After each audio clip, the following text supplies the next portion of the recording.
శ్రీమాత్రే నమ. జ్యోతిష్య జ్ఞానదీపికకు స్వాగతం.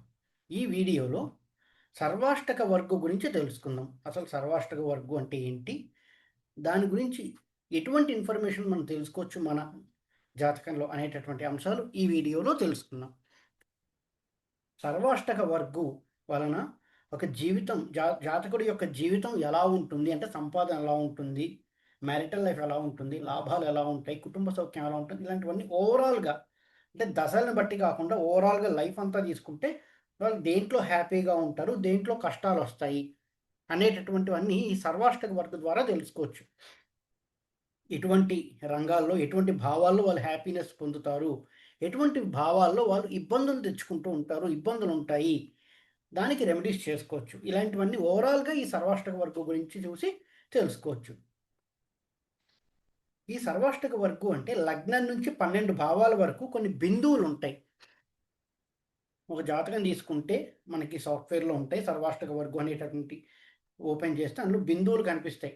సర్వాష్టక వర్గం అని ఉంటుంది. లగ్నంలో కొన్ని బిందువులు, ద్వితీయ భావంలో కొన్ని బిందువులు, తృతీయ భావంలో కొన్ని బిందువులు, అలా 12 భావాల్లోనూ కొన్ని కొన్ని బిందువులు ఉంటాయి. ఆ బిందువుల్ని నంబర్స్ రూపంలో రిప్రజెంట్ చేస్తారు, సంఖ్యల రూపంలో రిప్రజెంట్ చేస్తారు. దాంట్లో మినిమం మనకి ఈ బిందువులు కనుక మినిమం ఈ బిందువులు ఉంటే ఆ భావం బాగుంది అని చెప్పచ్చు. మినిమం కనీసం ఇంత బిందువులు ఉండాలి.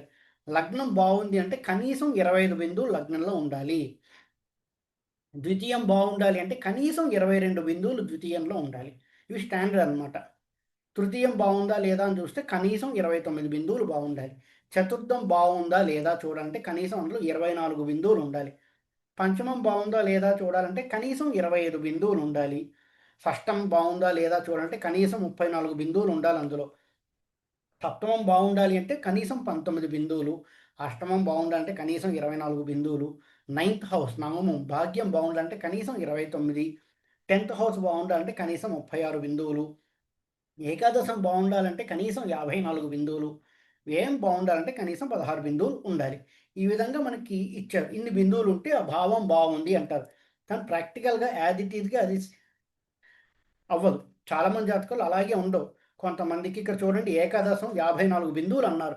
అంటే లాభంలో 54 బిందువులు ఉంటే బాగుంటుంది అని చెప్తారు. కానీ అందరి జాతకాల్లో 54 బిందువులు ఉండవు. కొంతమందిలో 40 ఉంటాయి, కొంతమందికి 30 ఉంటాయి, కొంతమందికి 35 ఉంటాయి. సో మనం ఒక అనలైజ్ చేసేటప్పుడు మినిమం ఏది ఉండాలి, ఏది అనేది చూసుకుంటూ ఉండాలి. అది ఎలా చూడాలి అంటే ఈ బిందువుల యొక్క సంఖ్య ఎప్పుడూ 337 ఉంటుంది. ఇవన్నీ కనుక యాడ్ చేస్తే దాని యొక్క సమ్ మొత్తం కూడితే 337 ఉంటుంది. సో ప్రాక్టికల్గా చూస్తే 11వ భావంలో 54 బిందువులు అంటే జన్మజాతకాల్లో ఉండడం చాలా కష్టం. అందరి జాతకాలు ఉండదు. కొంతమంది జాతకాలు తక్కువ ఉంటాయి, ఇంకా తక్కువ కూడా ఉంటుంటాయి. అప్పుడు ఎలా చూడాలంటే మనము ఏ భావంలో అయినా కనీసం 25 నుంచి 28 బిందువులు ఉండాలి అని అర్థం చేసుకోవచ్చు.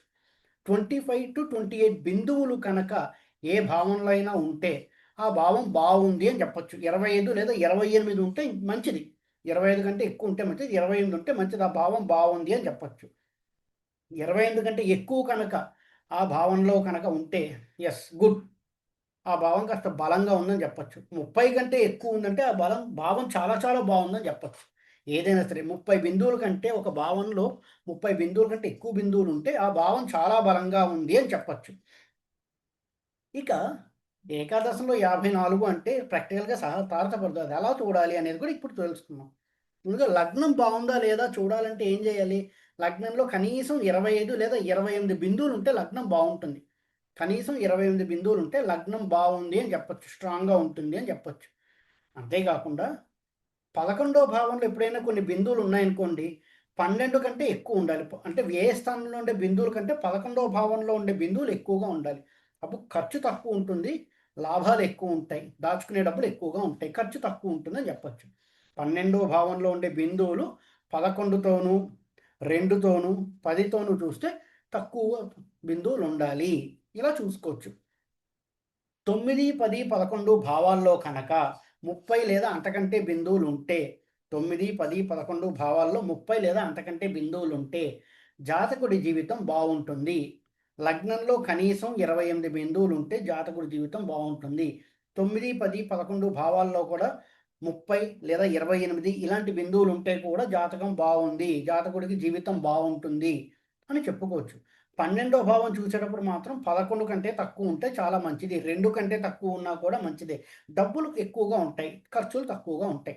అలా కాకుండా 12లో ఎక్కువ ఉండి 11లో తక్కువ ఉంటే ఖర్చులు ఎక్కువ అవుతూ ఉంటాయి. అప్పుడు చూసుకోవాలి. రెమెడీస్ చేసుకోవడం కానీ, వాళ్ళ పేరు మీద పెట్టుకోకపోవడం, ఉండడం లాంటివి చేసుకుంటూ ఉండాలి. షేర్ మార్కెట్ లాంటివి అసలు చేయకూడదు అలాంటి సందర్భాల్లో. రెండో భావంలో కూడా 30 కంటే ఎక్కువ బిందువులు ఉన్నాయనుకోండి, డబ్బులు బాగా సంపాదిస్తారు అని చెప్పుకోవచ్చు. రెండో భావంలో 30 కంటే ఎక్కువ బిందువులు ఉంటే డబ్బులు బాగా సంపాదిస్తారు అని చెప్పుకోవచ్చు. ఇక్కడ ఒక ఉదాహరణ చక్రం చూద్దాం. జస్ట్ శాంపుల్‌గా ఇచ్చాం ఉదాహరణ అర్థం కావడానికి. ఇక్కడ చూసుకున్నారంటే కుంభలగ్న జాతకులు. లగ్నంలో 29 బిందువులు ఉన్నాయి. సెకండ్ హౌస్‌లో 40 బిందువులు ఉన్నాయి. థర్డ్ హౌస్‌లో 25, 27, 30 అలా చూసుకుంటూ వస్తే 11వ భావంలో 32, 10వ భావంలో ఒక బిందువు, 12వ భావంలో 25 ఈ విధంగా ఉంటాయన్నమాట. చూసుకుంటే 10వ భావంలో 31 బిందువులు ఉన్నాయి ఇక్కడ. ఇప్పుడు దీన్ని ఎలా అర్థం చేసుకోవాలంటే, లగ్నంలో 29 బిందువులు అంటే లగ్నం బాగుంది. That person is very strong. ఏదైనా చేయగలడు అనేటువంటి అర్థం చేసుకోవచ్చు. లగ్నంలో 29 బిందువులు ఉన్నాయంటే చాలా స్ట్రాంగ్‌గా ఉంటాడు. ఆ పర్సన్ ఏదైనా సాధించగలడు. లగ్నం బలంగా ఉంది అంటే ఫిట్‌గా ఉంటాడు అనేసి అర్థం. ఆ పర్సన్ ఫిట్‌గా ఉంటారు అని అర్థం. ఇక సెకండ్ హౌస్‌లో 40 బిందువులు ఉన్నాయి. అంటే డబ్బు సంపాదన చాలా బాగుంటుంది. ధన సంపాదన చాలా బాగుంటుంది. 40 బిందువులు ఉన్నాయంటే డబ్బులు బాగా సంపాదిస్తాడు అని చెప్పొచ్చు. మంచి వెల్తీ పర్సన్. కుటుంబం నుంచి కూడా సపోర్ట్ ఉండే అవకాశం ఉంటుంది. ఆస్తులు కూడా వచ్చే అవకాశం ఉంటాయని చెప్పుకోవచ్చు. 40 బిందువులు సెకండ్ హౌస్‌లో ఉంటాయంటే స్వశక్తితోనూ సంపాదిస్తారు.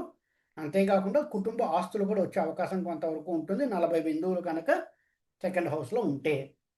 ఇక్కడ చూసారంటే వ్యయ భావంలో 25 బిందువులు, 11వ భావంలో 32 బిందువులు. అంటే లాభం ఎక్కువ, ఖర్చులు తక్కువ. ఖర్చులుంటాయి. మామూలుగా వ్యయ భావంలో 16 బిందువులు ఉంటే మంచిది, కానీ 25 ఉన్నాయి. ఖర్చులనేవి ఉంటాయి. కానీ లాభంతో కంపేర్ చేస్తే తక్కువ ఖర్చులుంటాయి. ఖర్చులు తగ్గుతాయి. లాభాలు ఎక్కువగా ఉంటాయి. 11వ భావంలో 32 బిందువులు. ఇక 9వ భావంలో 25 బిందువులు ఉన్నాయి. 12వ భావంలోను 25 బిందువులు ఉన్నాయి. అంటే అదృష్టము, ఖర్చు 2 సమానంగా ఉన్నాయని అర్థం చేసుకోవచ్చు.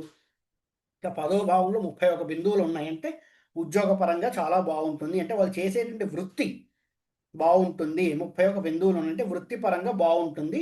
వృత్తి నుంచి వచ్చే లాభాలు ఎక్కువగా ఉన్నాయి. 32 ఒక బిందువు ఎక్కువ ఉంది. అంటే కష్టానికంటే ఎక్కువగా ఫలితాలు వస్తాయి. ఒక 1% ఎక్కువ ఫలితం వస్తుందని చెప్పుకోవచ్చు. వృత్తిలో 31 ఉంటే లాభంలో 32 అంటే వృత్తి చేసిన దానికంటే కూడా ఒక పర్సెంట్ ఎక్కువగా లాభాలు వస్తాయి. డబ్బులు బాగా సంపాదిస్తారు. 40 బిందువులు ఉన్నాయి ఇక్కడ రెండో స్థానంలో. అంటే వృత్తి ఎంత చేసినా దానికంటే ఎక్కువ ఫలితం వస్తుంది. డబ్బులు బాగా సంపాదిస్తారు అని అర్థం.